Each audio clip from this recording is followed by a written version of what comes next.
क्या हुआ जब वृंदावन जाती हुई बस गिरी यमुना नदी में। उसके बाद बांके बिहारी लाल का ऐसा चमत्कार हुआ जिसे देखकर आपके होश उड़ जाएंगे। मथुरा श्री कृष्ण की जन्मभूमि है और वहां पर होने वाले चमत्कारों से कौन अवगत नहीं है। सभी ने बांके बिहारी के चमत्कारों के बारे में कभी न कभी तो सुना या देखा ही होगा। ऐसा ही एक चमत्कार हुआ दिल्ली में रहने वाले सुमित जी के साथ, जिसे जानकर कोई भी हैरान हो जाएगा। दोस्तों, आगे बढ़ने से पहले कमेंट में जय श्री कृष्ण लिखकर चैनल को सब्सक्राइब जरूर करें। सुमित एक प्राइवेट कंपनी में नौकरी करता है। सुमित एक बड़े ही लंबे समय से श्री कृष्ण का भक्त है और उनकी पूजा अर्चना करता आ रहा है। एक दिन सुमित ने अपने ऑफिस के कुछ मित्रों के साथ श्री कृष्ण के धाम वृंदावन जाने का निर्णय लिया। सुमित के सभी मित्र भी इस बात से सहमत हो गए। वो कुल 14 लोग थे। सुमित ने सभी के लिए एक छोटी बस मंगा ली थी जिसमें 14 लोग बड़े ही आराम से बैठ सकते थे। सुमित 2 दिन बाद अपने मित्रों के साथ रात को लगभग 10 बजे वृंदावन के लिए रवाना हो गया। उन सभी का सफर 5 से 6 घंटों का होने वाला था। वो सभी बड़े ही भक्तिभाव से बांके बिहारी का जय जयकार व भजन गाते हुए आगे बढ़ रहे थे। देखते ही देखते उन सभी ने अपना आधा सफर पूर्ण कर लिया था। उसके बाद भी सभी का भक्तिभाव बांके बिहारी के लिए कम नहीं हो रहा था। उस समय सुमित की बस एक सुनसान रास्ते से गुजर रही थी। दूर दूर तक एक व्यक्ति भी नहीं था।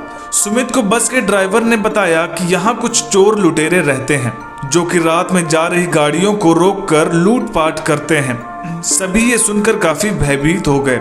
सभी ने बस के सारे खिड़की दरवाजे बंद कर लिए। बस वृंदावन के कुछ किलोमीटर पहले यमुना नदी के पास पहुंची थी। तभी अचानक बस का टायर फटने की आवाज आई। टायर फटने के बाद बस यमुना नदी की तरफ चली गई और जाकर एक पत्थर से टकराई। ड्राइवर ने नीचे उतरकर देखा तो एक बड़ी लोहे की कील टायर में घुसी हुई थी, जिसके कारण टायर पंचर हो चुका था। सभी बहुत डर गए थे। उन्हें भरोसा हो गया कि ये उन्हीं लुटेरों का काम है। सभी तुरंत ही बस में चढ़ गए और खिड़की दरवाजे फिर से बंद करके बांके बिहारी को याद करने लगे। तभी वहां 2 लुटेरे बस का दरवाजा तोड़कर अंदर घुस गए। ड्राइवर ने उन्हें रोकने का प्रयास किया तो उन्होंने ड्राइवर को धक्का मारकर बस के नीचे फेंक दिया और सभी के पास से कीमती सामान लूटने लगे। सबसे पीछे बैठा हुआ सुमित बांके बिहारी लाल को याद करता हुआ मदद की गुहार लगा रहा था। कुछ ही देर में लुटेरे सभी से कीमती सामान लूटकर भागने लगे। तभी वहां एक अनजान व्यक्ति भागता हुआ आया और उन लुटेरों को रोककर सामान लौटाने को कहने लगा। लुटेरों ने उसे भी हथियार दिखाकर उसका उपहास उड़ाते हुए मार्ग से हटने को कहा, परंतु वो व्यक्ति निडर होकर खड़ा रहा।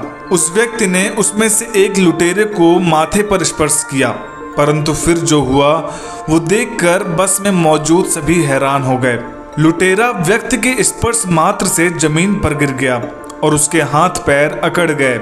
यह देख दूसरा लुटेरा बहुत डर गया और सारा सामान छोड़कर वहां से भाग खड़ा हुआ। फिर ड्राइवर ने उस अनजान व्यक्ति से कहा कि बस तो यमुना नदी की तरफ चली गई है। इस पर अनजान व्यक्ति ने उत्तर दिया कि आप यहीं इंतजार करें, मैं किसी को सहायता के लिए लेकर आता हूं। कि इस सुनसान रास्ते के बीच यह व्यक्ति किसी को कैसे बुलाकर लाएगा।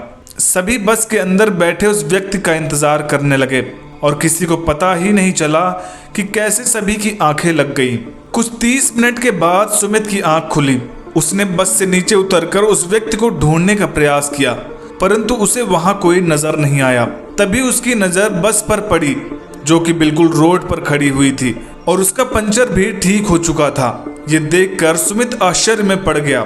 सुमित ने भागकर ड्राइवर को नीचे बुलाकर पूछा कि ये टायर कैसे ठीक हो गया। ड्राइवर को भी इसकी कोई जानकारी नहीं थी। धीरे धीरे सभी बस से नीचे उतर कर आए।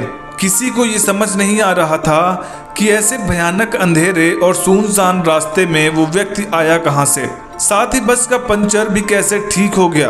तब सुमित समझ चुका था कि वो व्यक्ति कोई साधारण नहीं था। वो स्वयं बांके बिहारी जी थे जिससे सुमित ने मदद की गुहार लगाई थी। सभी ने हरे कृष्ण का जय जयकार लगाया और वृंदावन बांके बिहारी मंदिर की ओर निकल गए। दोस्तों, आपको ये वीडियो कैसी लगी कमेंट करके जरूर बताएं और ऐसी ही अमेजिंग वीडियोस के लिए चैनल को सब्सक्राइब करके बेल आइकन जरूर प्रेस करें। जय श्री कृष्णा।